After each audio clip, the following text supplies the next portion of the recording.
Bienvenue dans ce nouvel épisode du podcast Vérité. Je suis Ombeline Becker depuis plus de 10 ans. J'accompagne des entrepreneurs, des chefs d'entreprise à s'élever pour élever leur entreprise au service de plus grands. J'ai pu constater ces dernières années à quel point les entrepreneurs ne connaissent pas leur véritable pourquoi. Que cette notion du pourquoi est vite devenue un concept marketing. Mais l'essence de ce pourquoi apporte une cohérence, un fil rouge, autant sur son chemin personnel que son chemin d'entrepreneur. Et surtout, ça nous permet de mettre beaucoup plus de clarté sur nos prochaines étapes personnelles autant que pour l'entreprise. C'est ce que j'essaie de transmettre à travers chacun de ces épisodes. Et aujourd'hui, j'ai la joie d'accueillir Delphine Boileau-Terrien, qui est également coach auprès des femmes entrepreneurs qui veulent créer une entreprise à succès avec sens. Aujourd'hui, j'ai la joie de recevoir Delphine Boileau-Terrien, qui est fondatrice de Femmes de Challenge et expatriée depuis 15 ans à l'étranger.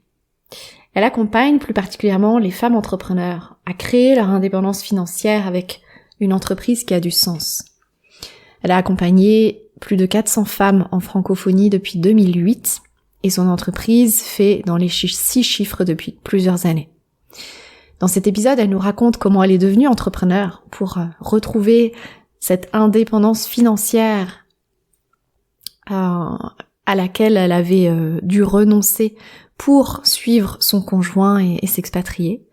Elle raconte ses difficultés à ses débuts en expatriation et ses débuts en tant qu'entrepreneur. Également ce moment où elle devient une des premières Françaises à développer un business en ligne. Et on partage également la vision de l'entrepreneuriat féminin et ce fameux besoin de se donner la permission financière. Cette permission financière que les femmes ont besoin de se donner, qu'elles se donnent en partie au moment où elles prennent la décision d'entreprendre, mais qu'elles ont besoin de se donner à chaque étape de croissance, à chaque étape de ce chemin de l'entrepreneuriat. Et connaître son pourquoi facilite tellement cette permission. Je vous souhaite une magnifique écoute et comme d'habitude, je vous retrouve à la fin.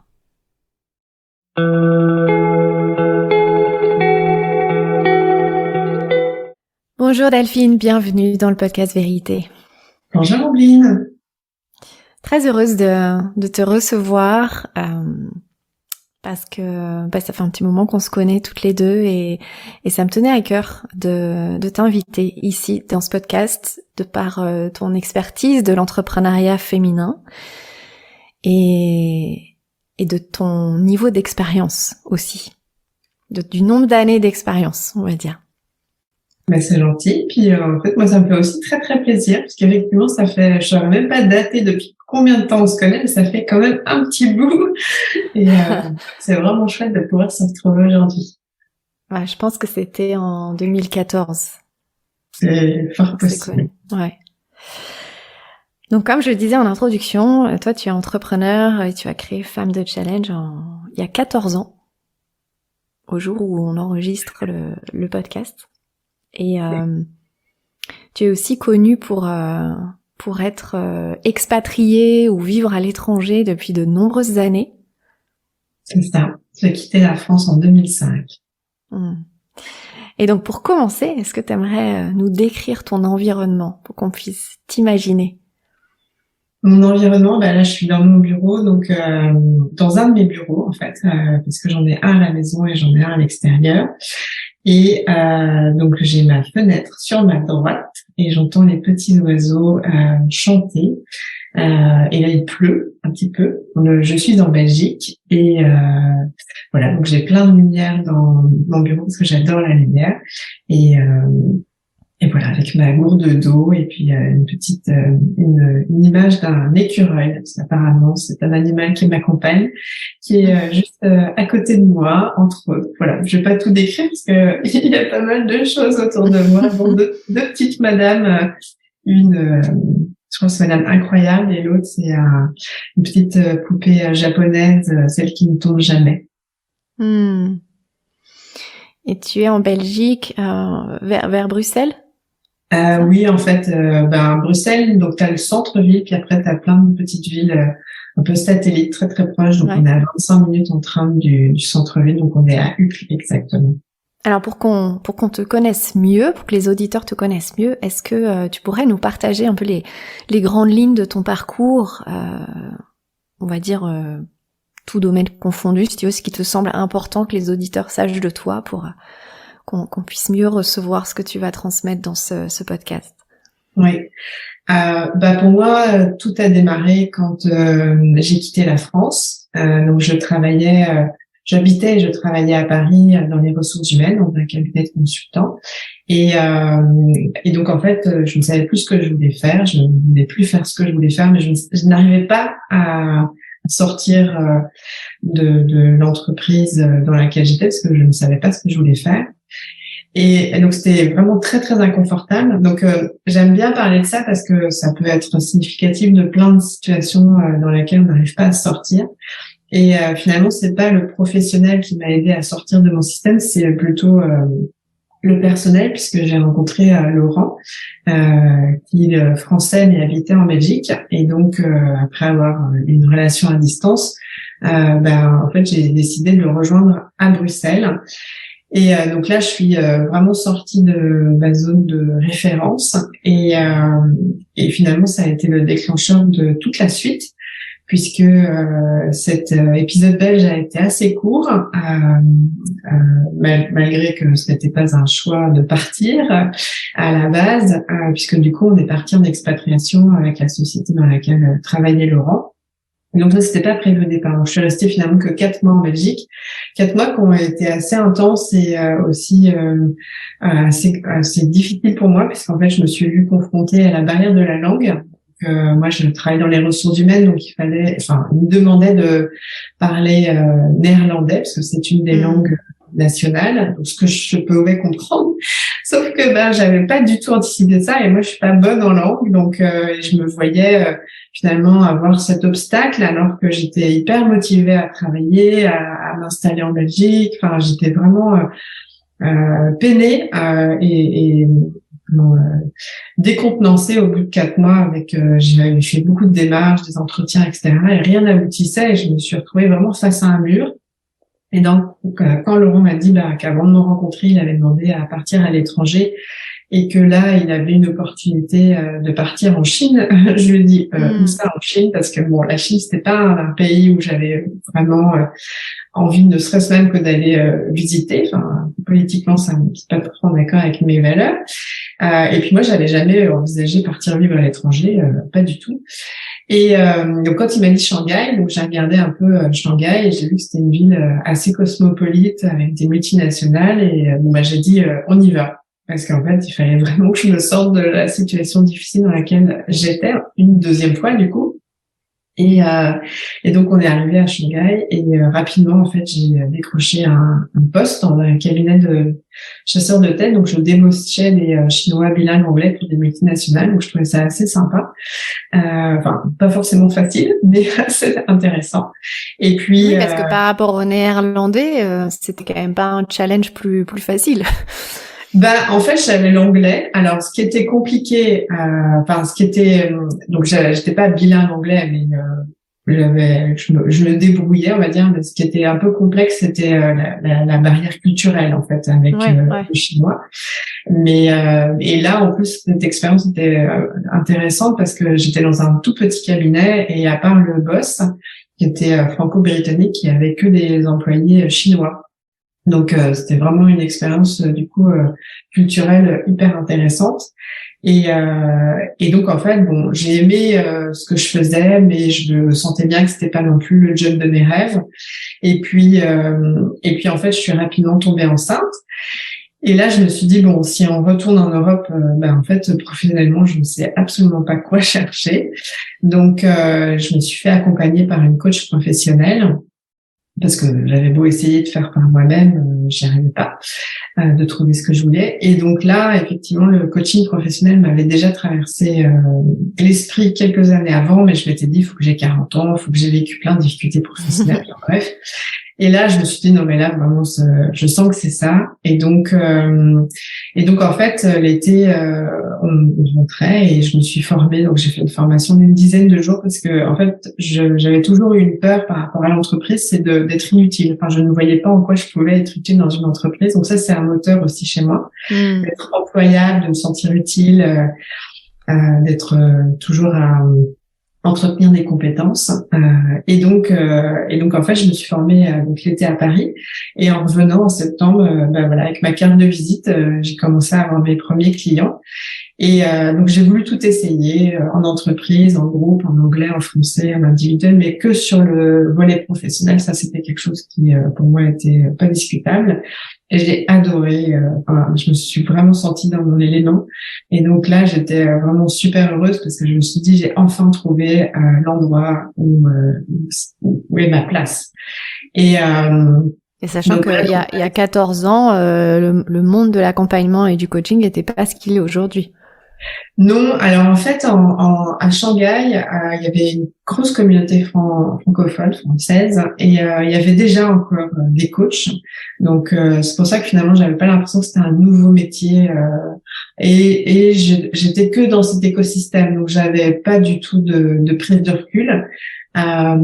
Et donc voilà, et en fait donc on est resté en tout 3 ans, donc j'ai mes 2 garçons à Shanghai, donc ça a été aussi pour ça très intense en fait Shanghai. Moi j'ai adoré cette énergie. Après il y a plein de contrastes et il y a des choses quand même assez difficiles, mais dans mes souvenirs, voilà, j'ai été maman 2 fois et même voire 3 fois, parce que au niveau de mon business c'est à peu près quelque chose qui est lié aussi à se sentir utile et à sa place, donc c'est assez fort.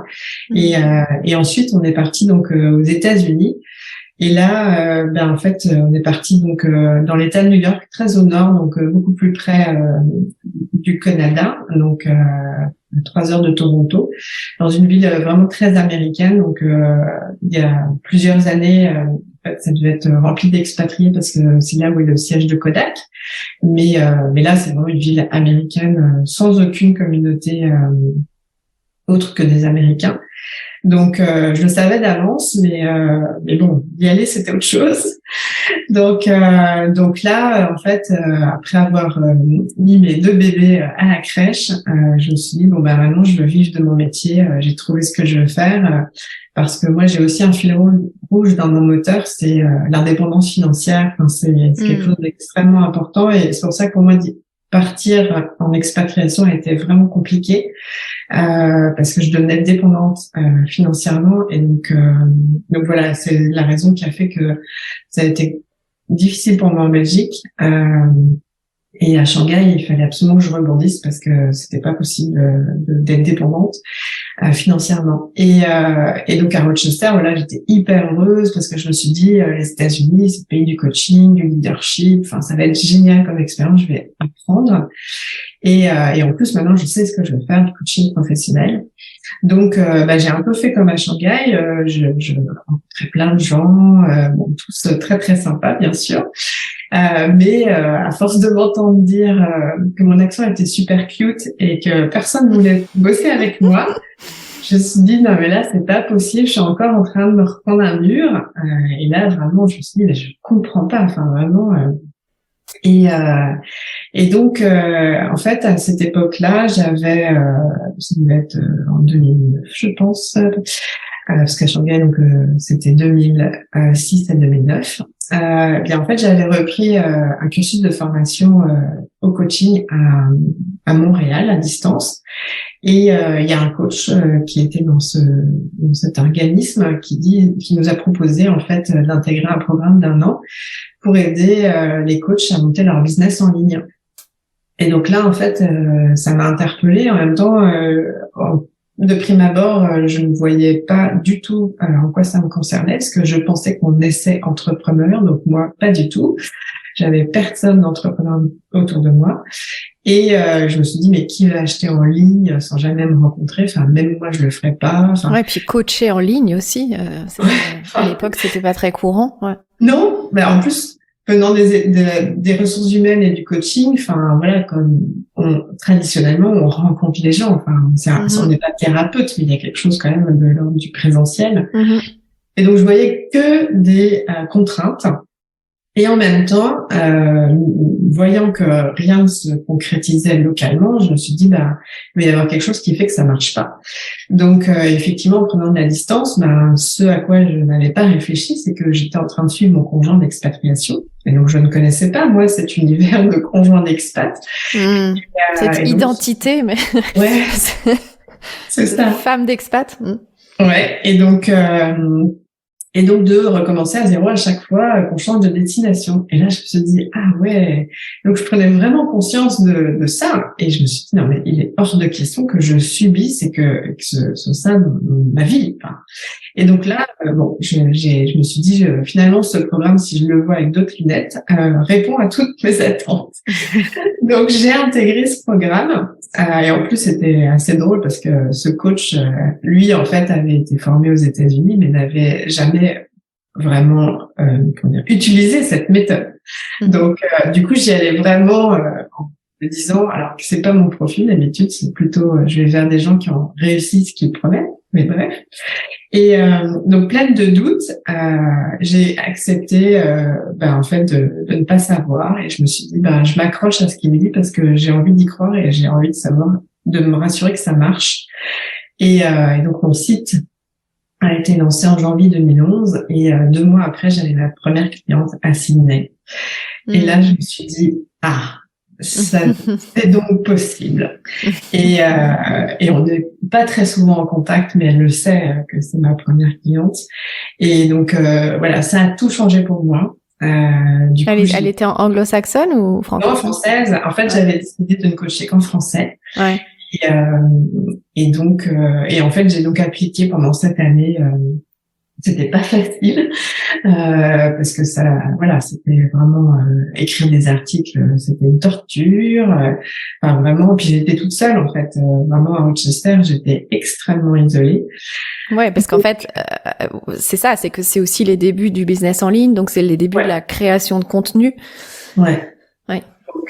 Donc j'ai fait partie des premières françaises et français peut-être même à monter un business en ligne. Donc effectivement c'était un peu l'océan bleu donc c'était assez intéressant, un peu déconcertant parce que c'était complètement nouveau. J'avais pas de référence aucune et puis souvent quand on me contactait on me disait que j'étais américaine, que mon approche était américaine. Enfin, il y avait une connotation assez négative, alors que je trouvais qu'il y avait des belles valeurs derrière. Donc voilà. Mais je m'y suis accrochée et depuis, en fait, c'est forcément j'aurais pas pensé en arriver là où j'en suis au fur et à mesure de toutes ces étapes, parce que c'est bien au-delà d'accompagner ces femmes à développer leur business. Au départ, je les accompagnais à faire un bilan professionnel, puis de réfléchir si elles voulaient aller dans l'entreprise ou monter leur business. Bon, moi j'étais à mes balbutiements, donc ça n'a pas tout de suite été ça.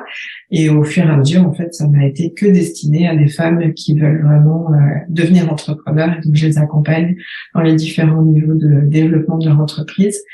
Et en fait, c'était plus que d'avoir trouvé un métier ou remplacer mon travail. C'était vraiment de l'ordre de trouver, d'être vraiment à sa place, se sentir utile et à quelque chose qui a du sens, parce que ça touchait à l'humain et à finalement relier des femmes absolument incroyables et leur permettre de se déployer dans ce qui leur donnait à elles aussi du sens. Et donc ça a donné lieu à des rencontres absolument incroyables, et c'est vrai que certaines ne pensaient pas vivre ce qu'elles ont vécu alors que c'était en ligne. Et donc ça a fait des belles rencontres amicales. Certaines sont devenues belles sœurs, d'autres ont monté leur business ensemble.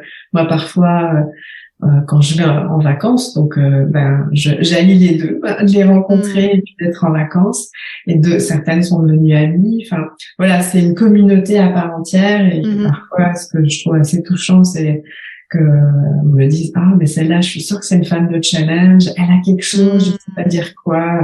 Et c'est vrai que c'est comment ça me touche beaucoup parce que voilà, humblement je ne suis que moi et en même temps en déployer tout ça, c'est un peu magique quoi. Oui, puis il y a ce que tu déploies toi, il y a qui tu es devenu toi, mais il y a aussi Femme de Challenge qui a son énergie, son rayonnement, sa vibration. Ouais. Ouais. C'est magnifique d'entendre. Je pense que c'est une femme de challenge, comme quoi il y a vraiment une identité. C'est ça. Et en fait, ce que j'aime, c'est que parfois on pourrait penser femme de challenge, il y a un côté performeuse, donc très énergie yang, et en fait pas du tout. En fait, ce sont des femmes qui ont de l'ambition dans la plus belle expression de l'ambition. Enfin, elles ont vraiment envie quelque part de changer le monde à leur échelle et en toute humilité, comme j'aime bien le dire.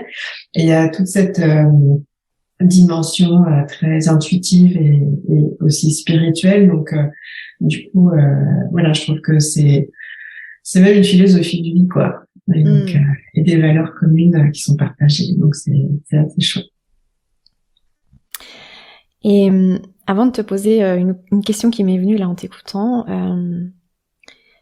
est-ce que t'aimerais d'abord nous dire avec quoi t'aimerais que les auditeurs repartent de cette conversation?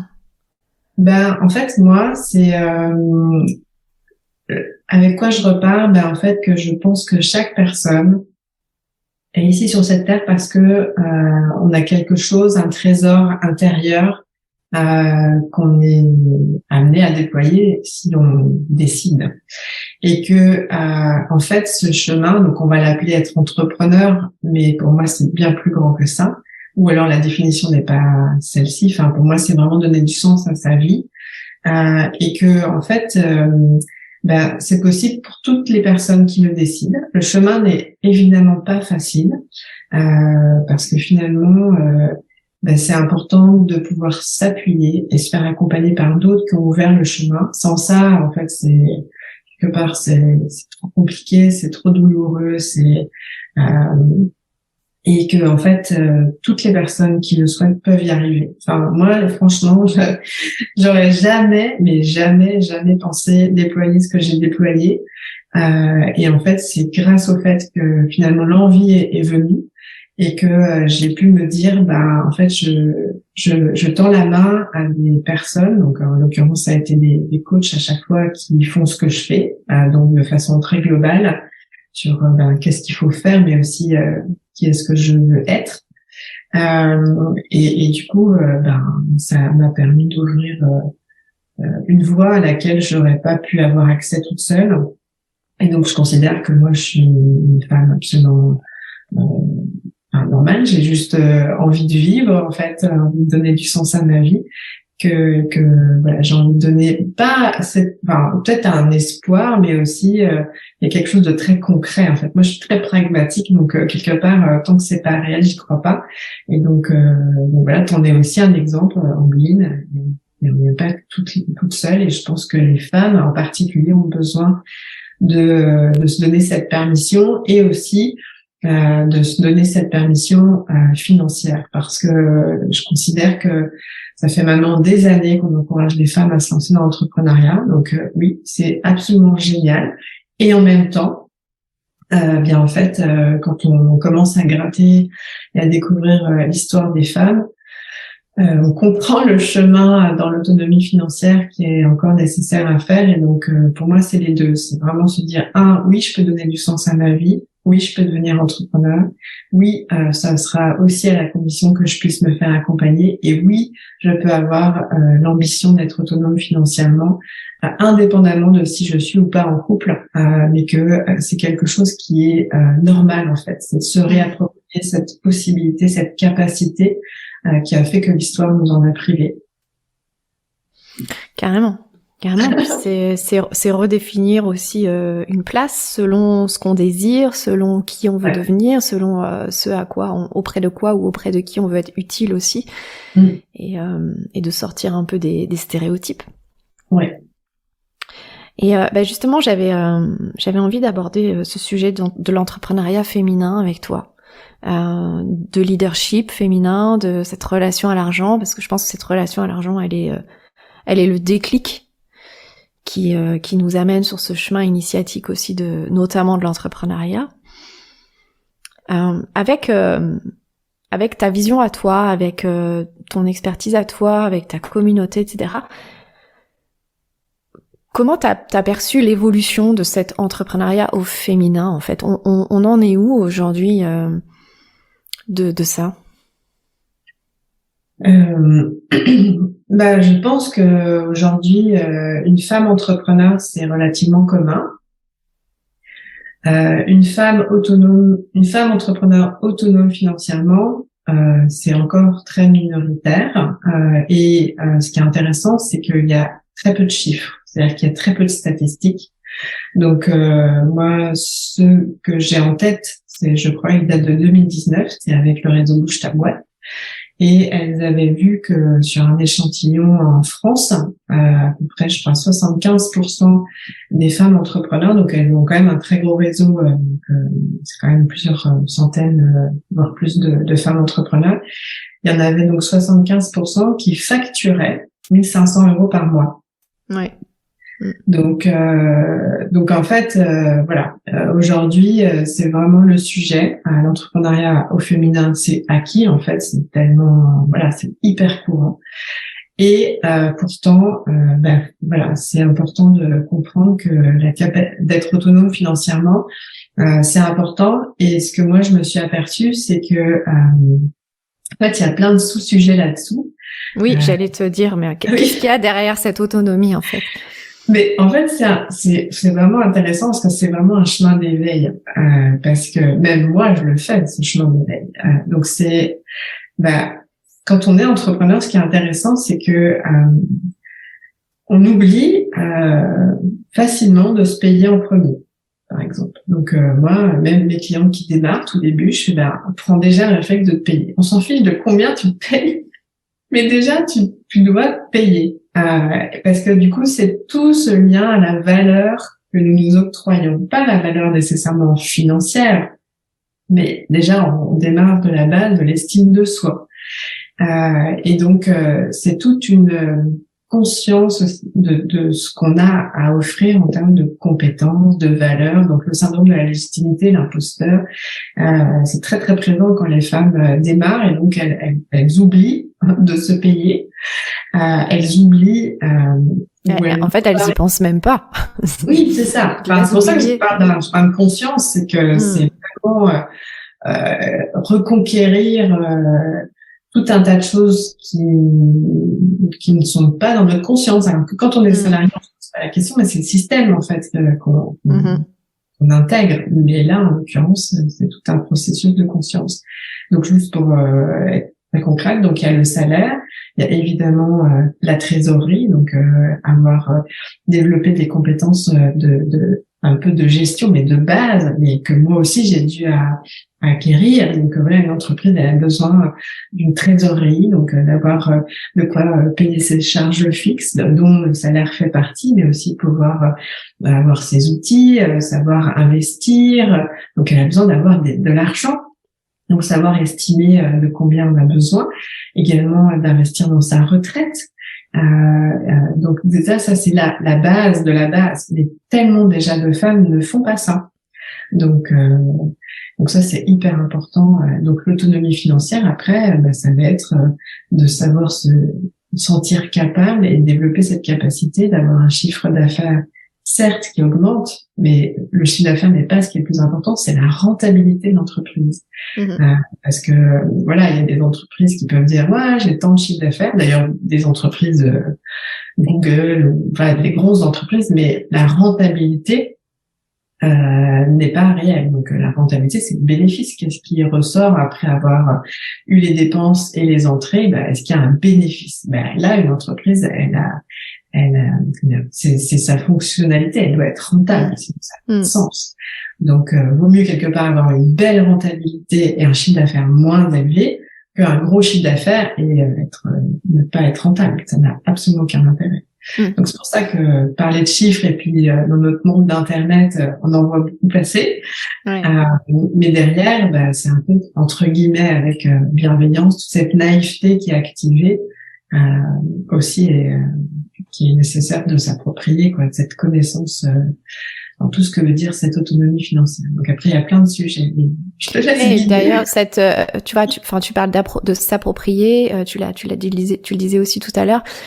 C'est vraiment le challenge pour les femmes entrepreneurs de revendiquer ce qu'elles choisissent en fait de recevoir, tu vois. J'allais dire revendiquer sa place en fait, mais il y a Oui, quelque alors, chose où on est tellement éduqué à être au service de l'autre, à être généreux, à donner, que il y a vraiment, quand on devient entrepreneur, la notion de l'argent nous force quelque part à savoir recevoir, à savoir demander, à savoir réclamer, à avoir, tu vois, à développer une nouvelle facette du leadership.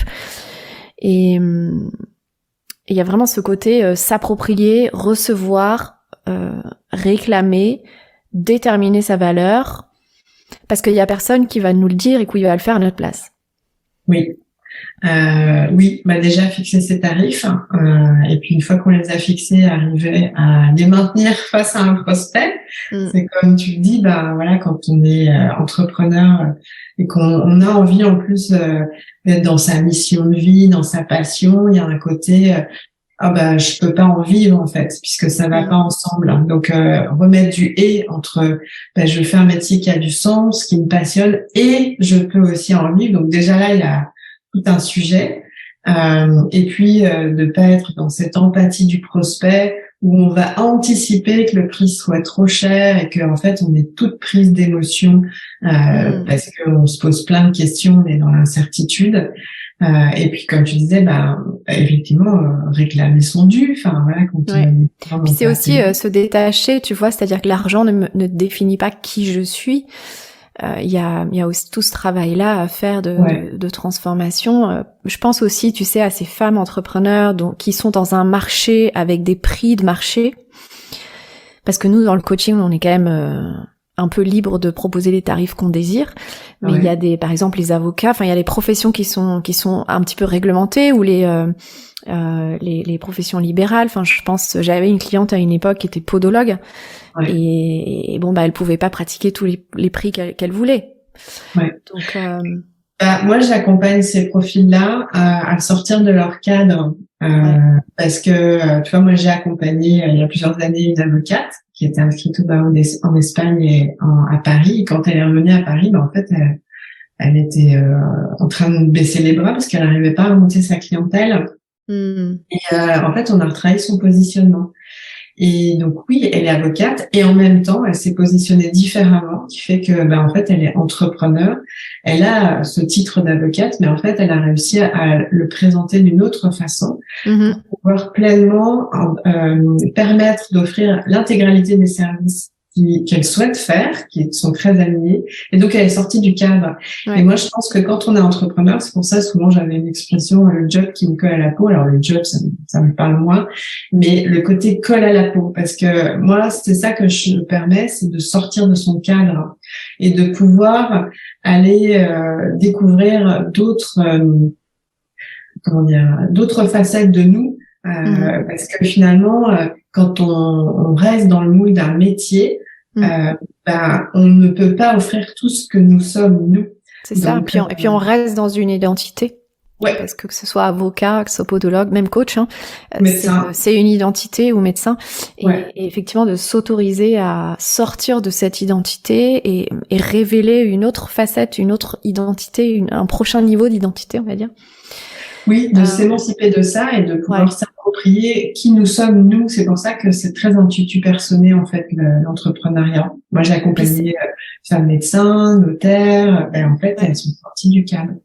Ouais, puis c'est un petit peu aussi, tu vois, cette identité de femme d'expat qu'on évoquait tout à l'heure. J'imagine que toi, dans ton chemin, ça a aussi été ça, de te défaire de cette identité. Tu disais, moi, je ne veux pas ça. Je veux créer autre chose. Je veux être autonome financièrement. Donc, il y a un moment donné de dire, je ne veux pas être cette identité. Je veux être moi-même. Je veux trouver qui je suis finalement. Et ça a été quoi ces étapes pour toi, tu vois, entre ce statut entre guillemets femme d'expat et la chef d'entreprise que tu es aujourd'hui? Ouais. C'était quoi les différentes, tu vois, les différentes identités? J'aime bien parler de poupées russes, en fait. Oui. Ben, en fait, comment dire, j'avais pas à ce point conscience enfin, mon désir d'être autonome financièrement, pas à ce point en tous les cas, mais les différentes étapes pour sortir de mon schéma de femme d'expat, c'est ça que tu m'as demandé? Et Pour pas forcément, enfin, pour en sortir, ça a été une des premières étapes, je pense. Mais à chaque fois, ça a été un niveau d'autorisation que tu t'es oui. donné. Et donc, comment parce que il y a 14 ans, t'étais pas celle que tu es aujourd'hui. Donc, est-ce que tu identifies je sais pas, des paliers ou Ouais, des étapes. Ouais, voilà, des étapes. Ben, en fait, c'est déjà me donner la permission de trouver vraiment le métier. Enfin déjà le premier métier, parce que quand j'ai découvert le coaching professionnel, je me suis vraiment sentie dans mon univers. Donc c'est me dire qu'en fait ça existe, parce que moi j'avais à l'époque un petit copain qui me disait souvent que je n'avais pas de passion. Et donc quand j'ai commencé à me dire tiens mais je sais pas ce que j'aime faire. C'était pas évident parce que du coup je me suis dit j'aime rien faire, donc ça va être difficile, voire même est-ce que il y a quelque chose qui peut me correspondre. Donc de vraiment me donner la permission de me dire il doit exister un truc qui me plaît. Est-ce que t'avais le syndrome de je suis bonne partout? Non, non, mais le syndrome de non, c'est vraiment le côté je ne suis pas assez en rien, parce qu'en fait j'avais vraiment rien qui me passionnait. Vraiment. Mais t'étais bonne élève, etc. Même pas. Non, Ah ouais. moi j'ai en fait j'ai voulu faire j'ai entamé des études de droit un peu par pourquoi pas, parce que ce Ça copain mène à tout.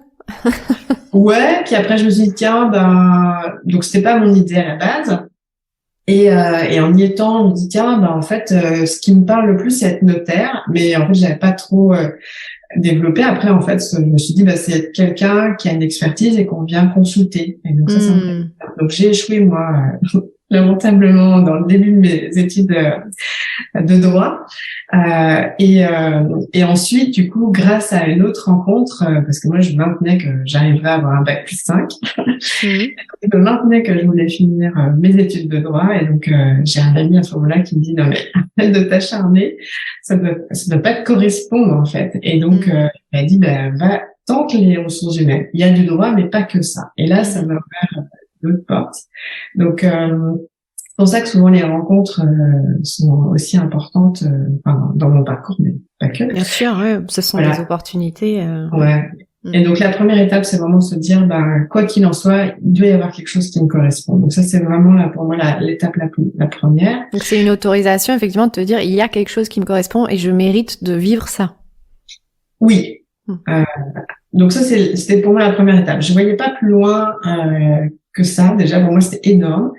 Donc une fois que j'ai réussi à voir ce que c'était, je me suis dit maintenant c'est clair, je vais en vivre. Mais je me suis pas posé la question comment et dans quelle boîte je rentrais en fait. Je savais que je voulais pas aller en entreprise, mais je savais pas ce que ça voulait dire en fait. Donc je m'étais juste dit ça veut dire que j'ai des clients, mais je me disais pas je suis entrepreneur. C'était pas du tout.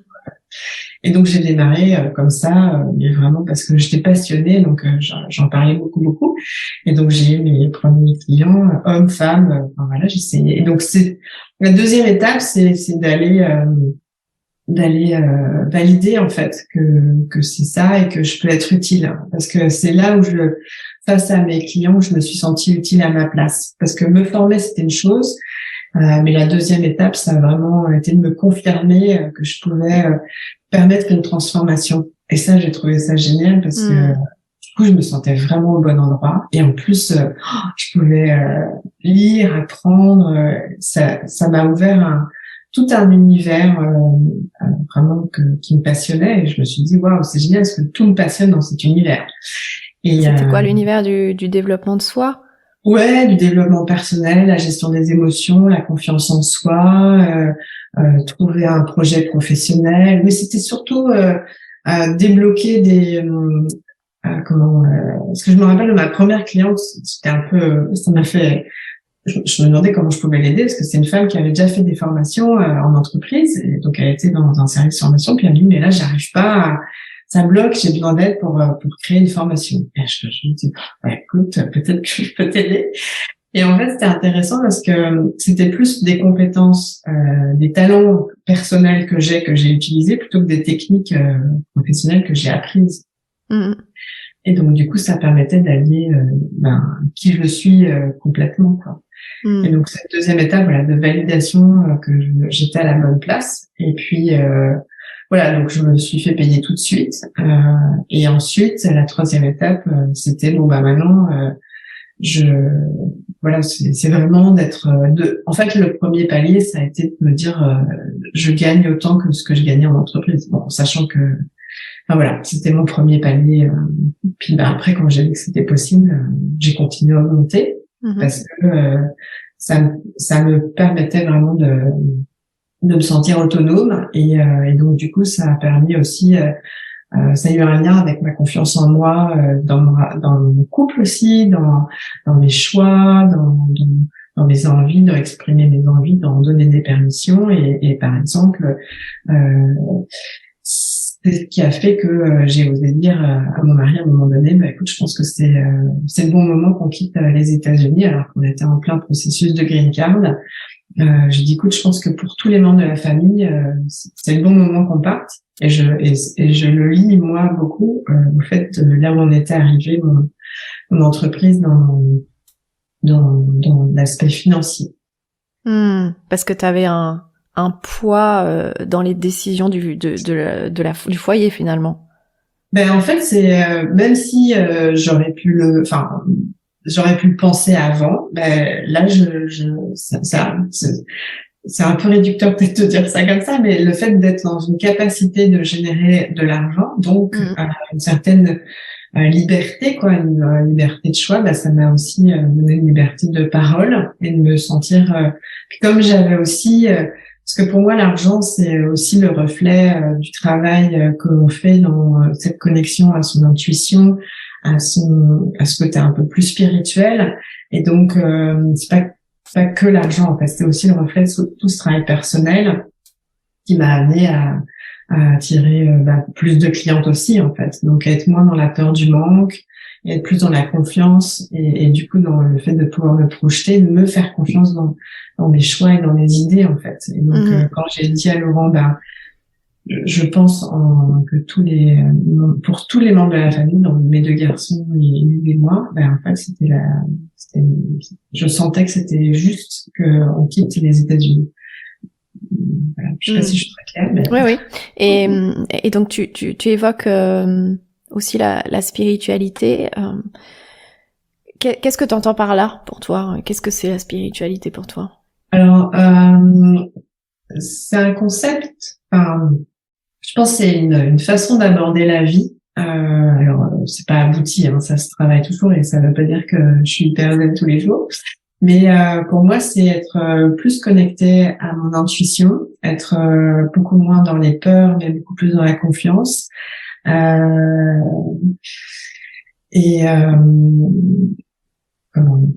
Oui, il y a beaucoup quelque chose lié à ça, en fait, à être connecté à son intuition, à sa source, au fait que si je suis sur cette terre, c'est pas par hasard et que la vie, même si elle me met des obstacles face à moi, en fait, c'est des apprentissages et grâce au fait d'avoir été accompagnée par d'autres coachs femmes, j'ai appris que voilà, en fait, ces moments difficiles, qui peuvent être vraiment très difficiles, enfin différents niveaux d'intensité, ce sont des moments de foi. En fait, moi je suis pas, je crois en la vie, en la nature, hein, mais dans le côté foi, j'y mets le fait que ça redemande à se questionner sur est-ce que j'ai toujours envie de faire ce que je fais. Et en fait, moi, à chaque fois que j'ai pu être challengée, vraiment avoir des moments vraiment difficiles, forcément la question se pose est-ce que c'est trop dur, c'est que c'est pas fait pour moi, j'ai pas signé pour ça, et je sais qu'il y a beaucoup d'entrepreneurs qui arrêtent dans ces moments-là. Et en fait, encore une fois, grâce au fait d'avoir été accompagnée, d'avoir développé cette approche, donc que je n'ai plus spirituelle, on va dire ça, en fait, à chaque fois que j'ai pu traverser ces moments de tempête, j'ai énormément grandi et du coup aussi en confiance en moi et dans mon audace, dans mon courage. Donc c'est un peu ça en fait la spiritualité. Pour moi c'est aussi vivre sa vie de façon plus entière, parce que finalement la société nous a beaucoup amené à développer notre partie yang, beaucoup mentale, beaucoup dans l'action. Mais on le sait bien, on le voit bien que on est juste coupé d'une autre partie. Donc de remettre cet équilibre qui n'est jamais parfait et qui est très subtil. Donc c'est un peu comme ça que je le définis, quoi. Et quel lien tu ferais avec ce besoin d'être utile? Tu veux dire le lien avec la spiritualité? Ouais. J'ai l'impression que finalement c'est ce qui fait qu'on est là. C'est pour ça que je disais en amont quand tu m'as dit avec quoi tu aimerais que les personnes qui écoutent repartent, c'est que je pense que il y a une raison, mais la raison finalement elle se dévoile au fur et à mesure des expériences, qui fait qu'on est là. Et finalement, c'est ça qui fait que on a des envies et on est en vie. Et quelque part, c'est sortir de sa zone de référence et c'est se déployer, c'est se relier. Donc après, on le sent en fait. Ce côté spirituel, c'est aussi comment on se sent. C'est quand on se sent relié. Enfin, tu vois, on se parle toutes les deux. Je me sens reliée à toi. On est à des kilomètres, mais on se connaît sans se connaître complètement. Donc des fois, c'est ce que je dis. Voilà, c'est de sentir âme à âme. Et donc je trouve que c'est ce côté un peu spirituel. On parle d'âme, etc. Enfin, mais c'est des expériences qui se vivent en fait. Voilà. Est-ce qu'il y aurait d'autres étapes sur ton chemin d'entrepreneur que tu aimerais nous partager? Moi je dirais que c'est cette partie-là qui est finalement après le fait de savoir quelle est ma place, trouver un sens, et encore une fois il se revisite régulièrement. C'est continuer à déployer cette partie de confiance et d'apprentissage des expériences plus ou moins difficiles qu'on vit dans sa vie. Pour moi, je pense qu'après, c'est majoritairement celle-là qu'on développe, en fait. Voilà, qui permet de cultiver aussi cet état de gratitude dont on parle tant. Mais j'ai l'impression que c'est ça. Alors, est-ce que c'est l'aboutissement? J'en sais rien. De ce que j'ai compris, là, ça n'a pas de fin. Mais ça semble être une étape importante. Je sais pas si c'est la dernière. On ne sait jamais quelle est la dernière. Oui, c'est ça. Parce je pense qu'il n'y a pas de dernière. En avançant, on découvre, parce que moi j'aime bien dire, on ne sait pas ce qu'on ne sait pas. Donc voilà. C'est clair, ouais, c'est clair. Comment tu te sens la plus utile aujourd'hui? En fait, comment je me sens la plus utile? En construisant mes programmes, mon entreprise, afin d'aider le plus de femmes de challenge possible. Moi, avec toute l'expérience que j'essaie d'être à l'écoute de ce qui est nécessaire pour accompagner ces femmes individuellement à pouvoir se déployer dans ce chemin et pouvoir structurer cette entreprise pour que ça puisse aider le plus grand nombre de femmes. Donc ça j'adore. C'est vraiment ces deux axes-là que j'aime le plus. Et c'est là où je me sens plus utile. Ouais. Et en quoi c'est important pour toi, ça? C'est un sentiment d'accomplissement, même si avoir une famille, mes garçons, et qu'ils soient heureux, enfin bien sûr c'est hyper important, et en même temps en fait j'aurais pas senti qu'il y avait ce sens et me sentir utile si c'était pas ma mission quand même avant tout. Donc ça c'est vraiment cet accomplissement, cette façon de contribuer. En fait, on en revient toujours à contribuer à son échelle en toute humilité. J'ai compris en quoi j'avais à contribuer, en fait. Et est-ce que ce serait ton accomplissement par aussi l'accomplissement des femmes que tu accompagnes? Ah oui, bah moi, dès que mes clientes, je les vois dans leur chemin, ben, ça me comble. Et puis après, quand j'ai des petits messages plusieurs années après, qu'on se rencontre et qu'elles me disent des fois, ah mais tu sais, je me rappelle ce que tu m'avais dit, ou ah, enfin, voilà, c'est des passes. C'est touchant, quoi. Et c'est là où c'est pas dans le mental, quoi. C'est du ressenti, de choses vécues, et c'est des expériences de vie, quoi. Et d'après toi, Delphine, comment évoluerait le monde si toutes les femmes étaient accomplies? Bah, il y aurait du boulot, je pense que, mais en même temps, donc moi, enfin, la vie a fait que j'ai accompagné que des femmes. Ça n'a pas été un choix au départ. J'ai essayé d'accompagner des hommes. J'ai vu que c'était pas là où était ma place. Donc c'est pour ça que moi je suis pas dans le genre, même si je réponds à des questions, je passe par un autre chemin. Je pense que ce qui est intéressant, c'est que en aidant et en permettant aux femmes de s'accomplir de plus en plus, bah, je trouve que en tant que femme, donc c'est pas contre les hommes ce que je dis, c'est qu'on a une approche assez écologique dans l'écologie de soi et l'écologie des autres, puisque à la base on donne la vie, donc on la donne ou pas, mais on a aussi cet aspect je prends soin des autres, et donc du coup je trouve que ça remet beaucoup plus d'humanité dans le monde, et ça je pense que c'est nécessaire, et que du coup on puisse aussi épauler les hommes qui ont ces sensibilités à embarquer, parce qu'en fait les femmes, on est quand même assez courageuses, hein, et l'histoire le montre, même en Afrique. Alors je connais peu l'histoire africaine, mais les femmes africaines, bon, des fois, c'est des choses qui m'ont marqué, que voilà, elles prennent en charge, elles ont des business, enfin, et en fait, c'est très écologique. Ça a été bien avant que ça le soit en France ou en Europe, qu'elles le fassent. Parce qu'il y a une conscience aussi du tout et du nous. Ouais, donc je trouve que ça, voilà, que les femmes s'accomplissent, pour moi, ça fait du bien à tout le monde, en fait, à la terre. Enfin, voilà, c'est ce côté écologique dans le pur sens du terme, puisqu'en fait, on prend vraiment cet alignement tête-cœur-corps, en fait. Ouais, et puis tout leur challenge, c'est justement d'apprendre l'écologie de soi, et que ce soit pas au détriment de notre propre écologie. Oui.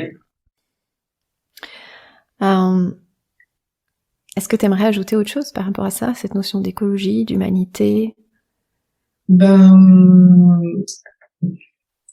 En fait, ce que je trouve je sais pas comment ce serait possible, parce que ça fait quand même des années que je fais ce que je fais, et je suis assez connectée, etc. Je sais pas dans quelle mesure, parce qu'on parle beaucoup de modèles, ça aide en fait à y croire, et voilà, parce que c'est vrai, mais je sais pas ce qu'on pourrait faire pour, tu vois, parce que je suis toujours très attentive à cette autonomie financière, et j'ai l'impression qu'il y a encore beaucoup de chemin. Et donc, puis là, on a abordé un tout petit peu le sujet, mais pour moi, c'est voilà, si j'avais quelque chose sur lequel repartir, c'est vraiment cet aspect financier, parce que au-delà de toute la perception négative que on y met en France, et ça joue bien sûr, c'est aussi une capacité de choisir. Il y a beaucoup de femmes aujourd'hui, et même de notre génération, qui restent en couple alors qu'elles ne sont pas heureuses, entre autres parce qu'elles semblent être dépendantes financièrement, et moi ça me peine, parce que voilà, l'argent, on y met ce qu'on y met, on est dans la société qui est celle-là aujourd'hui, qui valorise l'aspect financier, et on doit vivre avec ça, et en même temps se réapproprier cet aspect-là, pour vraiment être soi. Donc et ça c'est hyper important, et il y a encore beaucoup de chemin à faire. Donc moi je trouve ça passionnant, et en même temps voilà, je pense que on en parle un peu, mais la conscience n'est pas encore suffisante. Donc Oui, c'est voilà. sûr. Et puis, c'est aussi cette notion de mériter, de s'autoriser à être heureuse. Parce qu'il y a aussi beaucoup de femmes, pour reprendre l'exemple que tu donnes de cette femme qui reste dans son couple alors qu'elle est malheureuse, mais elle le fait parce que il y a cette croyance de pas pouvoir subvenir à ses besoins matériels. Cette femme, est-ce qu'elle s'est donné l'autorisation d'être heureuse? Est-ce qu'elle s'est dit, je mérite? Oui, non, mais c'est pour ça qu'en fait, l'argent et l'estime de soi sont très, très intimement liés. Et donc, voilà, et même gagner plus que son conjoint. Enfin, donc il y a plein de plafonds d'estime de soi, de valeur de soi. Mais voilà, ça pourrait donner lieu à un autre sujet de podcast. Mais oui, donc il y aura Christian Junot prochainement aussi. Et puis il y a une autre personne aussi qui interviendra sur l'argent. Ouais. Et oui, tu parles de cette conscience. Enfin, moi, j'aime bien parler de la conscience de l'argent, parce qu'en fait, l'argent est un révélateur extraordinaire. Et je trouve que, voilà, si on devait aussi amener une graine dans notre conversation, ça pourrait aussi être cette notion, tu vois, de voir l'argent comme simplement une conséquence et pas comme une cause. Et que la cause, elle est toujours à l'intérieur de soi. Mais le piège aussi dans l'entrepreneuriat, c'est d'agir pour l'argent et donc de toujours chercher à combler un manque intérieur par l'argent. Oui. Bah, en fait, moi, je sais qu'à partir du moment, et il m'est arrivé d'avoir des phases où j'étais focus sur l'argent, mais à partir du moment où on est bien centré à se rendre utile, donc à avoir des clientes, donc l'argent est une conséquence. Et ensuite, c'est une énergie. Voilà, de valorisation de soi, de valorisation de son capital aussi. Et après, c'est une énergie pour se donner les choix qu'on souhaite faire. Et donc ça, c'est super important. Mais il y a c'est pour ça que les femmes, il y a vraiment quelque chose par rapport à l'argent qui est un chemin à faire. Encore une fois, de conscience, parce que c'est important de lire des livres sur l'histoire des femmes, parce que il y en a finalement assez peu. On a toutes les femmes qui ont découvert plein de choses, etc., ne sont pas dans les livres d'histoire. Donc, il faut vraiment se réapproprier son histoire de femme, et on lève des voiles. Et même moi, je continue, parce qu'en fait, je suis juste bouche bée de tout ce que je lis, que je ne savais pas. Et en fait, on s'adapte et on se suradapte à des choses que, en fait, il n'est pas sain d'accepter, mais on ne peut ne plus les accepter que quand on a conscience que ça n'est pas acceptable. Exactement, oui. Super important. Carrément. Et il y a un mot que t'as pas prononcé dans toute cette conversation, et pourtant je ressens beaucoup cette vibration, c'est la liberté. Ah oui. Oui, alors moi, il y a 2 valeurs qui me portent, c'est le plaisir et la liberté. Et donc effectivement, voilà, l'entreprise, c'est un mot un peu yang, et pour moi, ce que je dis, c'est l'entreprise, elle doit être à mon service et pas l'inverse. Donc c'est pour ça que pour moi, c'est un catalyseur en fait, et que l'argent est une énergie qui entretient cette liberté en fait, liberté de choisir, liberté de choisir. Bon, et c'est pour ça que aussi mes accompagnements, au départ, j'ai pas eu le choix qu'ils sont en ligne. Puis ensuite, je me suis dit, tiens, est-ce que quand je suis arrivée en 2016 en Belgique, j'accompagne en présentiel? En fait, non, parce que, en fait, j'ai envie d'être au-delà des frontières. Et je trouve ça tellement magique. Actuellement, j'ai une cliente dans mes programmes qui est à New York et l'autre qui est à Singapour. Je trouve ça juste génial. En fait, c'est de se dire que c'est vraiment cette idée de sortir du cadre. C'est-à-dire que, mais en fait, tu ne mets les frontières que là où tu as envie de les mettre. Et donc, moi, je me suis dit, en fait, non, je reste libre, et ça me permet de me déplacer. Finalement, mes clientes, je leur dis juste où je suis, et finalement, ça change rien pour elles. Et je trouve ça, mais t'as raison, c'est important. Ça, c'est vraiment, voilà, la liberté et le plaisir, ça, c'est 2 valeurs qui sont très importantes. Oui, et puis c'est peut-être le pourquoi. aussi de femme de challenge? Oui.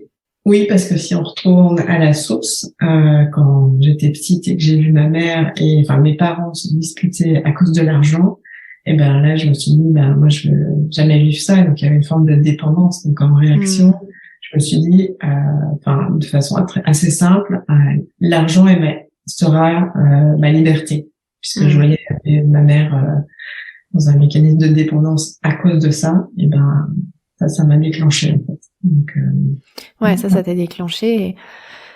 Et après, probablement que tes prochains niveaux à toi, ça va être d'aller encore plus loin dans cette dans ce pourquoi de liberté. Et au-delà de l'argent, bien sûr. Mais ça, je pense que tu c'est déjà fait, hein. Mais voilà.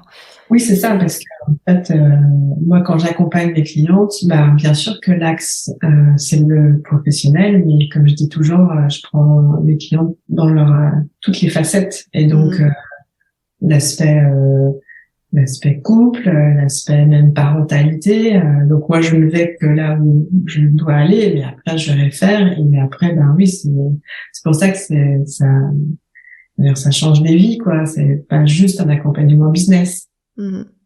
C'est la liberté d'être soi. Oui, avec un grand S. Magnifique. Est-ce qu'il y aurait autre chose à ajouter à notre conversation pour qu'elle soit complète, Delphine? Moi, j'ai envie de dire que voilà, la vie mérite d'être vécue et c'est important de se donner des permissions. Et c'est vrai que c'est pas simple, que ça peut être le chemin d'une vie, mais que c'est tellement important.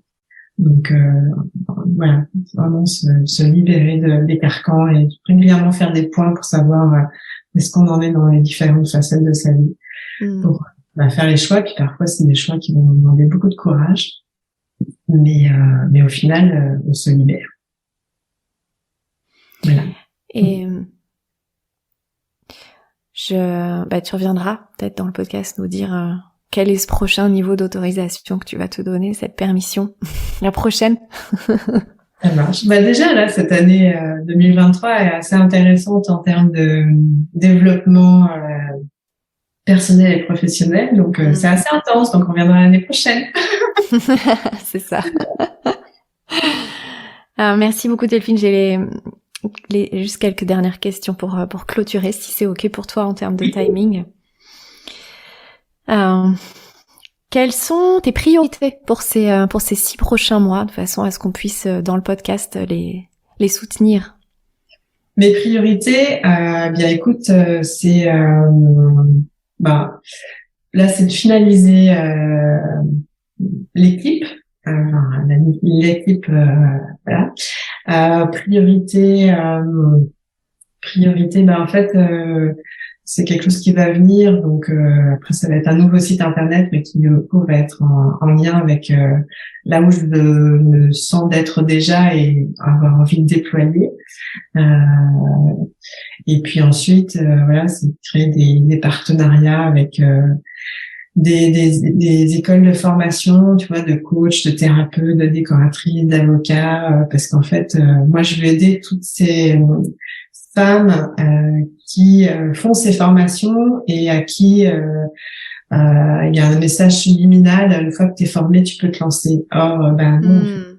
Et ça, moi, ça me touche tellement parce que je l'ai vécu. On a un petit module marketing, puis en gros, vas-y, non, c'est pas comme ça que ça se passe. Et donc, j'ai vraiment une envie de créer des partenariats avec des écoles pour qui c'est pas le métier de développer un business et qui ont compris pourtant que c'est hyper important à l'époque actuelle de pouvoir aller au bout du processus, de vraiment dire maintenant t'as trouvé un métier et de pouvoir en faire un business.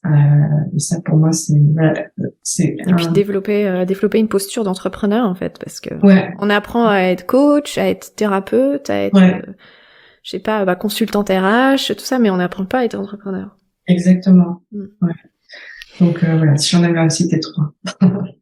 Et puis j'ai hâte de découvrir la nouvelle vibe de femme de challenge à travers ton site. Oui. Avec encore plus de liberté. C'est ça. Et qui aimerais-tu entendre dans ce podcast? Alors c'est marrant, spontanément, tu me dis ça, donc je vais juste prendre comme ça. Il y a une femme, pour continuer dans la lignée des femmes et des permissions, une femme qui s'appelle Isabella Leonarducci, alors je crois que je prononce mal son nom de famille, qui est belge. Et en fait, c'est une femme dont la mission est justement de casser les codes et d'ouvrir les consciences des femmes. Et je trouve que elle est vraiment super intéressante et elle a ce côté comment dire qui casse, enfin qui ouvre des portes, enfin qui a vraiment j'ai l'audace et voilà, spontanément tu me poses la question, je trouve que avec plaisir, je la connais pas, je vais regarder. Ouais. Voilà. Et puis avec quoi tu repars toi de cette conversation? Eh ben, un moment très agréable. C'est la première. Enfin non, est-ce que j'ai déjà fait de podcast? J'en sais rien, mais voilà, c'est un peu intimidant en fait d'être juste sur la voix. Même si moi j'écoute de plus en plus de podcasts, d'être soi-même interviewée. Puis j'aime beaucoup ta voix. Je crois que je te l'avais déjà dit, mais elle est très. Enfin, je trouve qu'elle est très suave, très calme. Enfin voilà, c'est. Puis tu accueilles les silences aussi, donc donc c'est un moment très agréable, voilà. Et donc un grand merci à toi pour ce moment, Bline. Et puis je suis vraiment super heureuse qu'on ait pu passer ce moment ensemble et se reconnecter et garder le contact en fait. Carrément. Et comment les personnes peuvent te contacter s'il y a peut-être des réactions, des questions à approfondir ou si des personnes ont envie de travailler avec toi, comment elles peuvent te contacter? Alors il y a plusieurs endroits, donc déjà via mon site internet, après donc femmedechallenge.com, tout au pluriel, femme au pluriel et challenge au pluriel, du même nom Instagram, sur mon LinkedIn et sur Facebook bien sûr. Ok, puis tout sera remis dans la description de cet épisode. Un grand merci Delphine pour ta présence dans cet épisode et puis j'espère à bientôt. Oui, à bientôt Lynn, merci tout plein.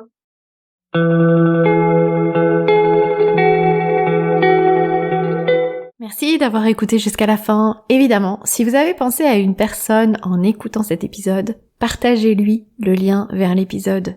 Et merci aussi de vos retours, de poursuivre ces conversations au-delà du podcast. Pour être invité sur le podcast ou pour travailler avec moi, vous pouvez simplement me contacter à l'adresse ombeline@nous.ceo, nous.ceo. Sur mon site nous.ceo, vous découvrirez également mon approche, la méthode vraie, ainsi que la possibilité de télécharger votre guidance pour reconnecter à votre pourquoi. Je vous retrouve la semaine prochaine pour un prochain épisode.